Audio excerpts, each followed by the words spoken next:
ย้อนมาเนี่ยย้อนการช่วยเหลือจากพระเจ้าแล้วกับพระเจ้าให้คือบัตรต่างด้าวมันได้รับบัตรต่างด้าวแล้วก็สามารถมาได้ However, with God's guidance, I was able to successfully obtain an extension permit for foreigners and come here. ขอบคุณพระเจ้าหลายแล้วอันนี้เป็นพระคุณที่พระเจ้าให้ Our God is great God. God has planned for you. ก็เนาะอินคือหมู่เพื่อนอยู่ใน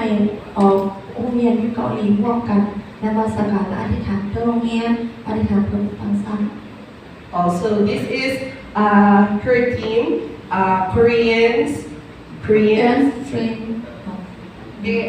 Mga kaibigan niya po ito. So, ang ginagawa po nila na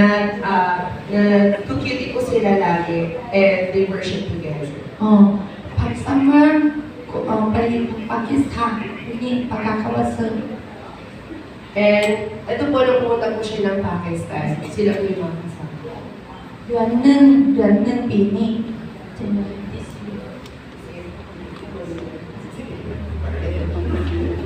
So, nung last January po, pumunta po siya dito sa Pakistan. โอเคอันนี้แมนคือทุกสิ่งทุกอย่างในชีวิตแมนได้รับการอวยพรแล้วก็ได้รับอยู่ใต้พระคุณของพระเจ้า All you have to do is believe in the Lord and wait for God's timing as a prepared person. โอเคขอบคุณพระเจ้าขอพระเจ้าอวยพร Thank God and God bless you.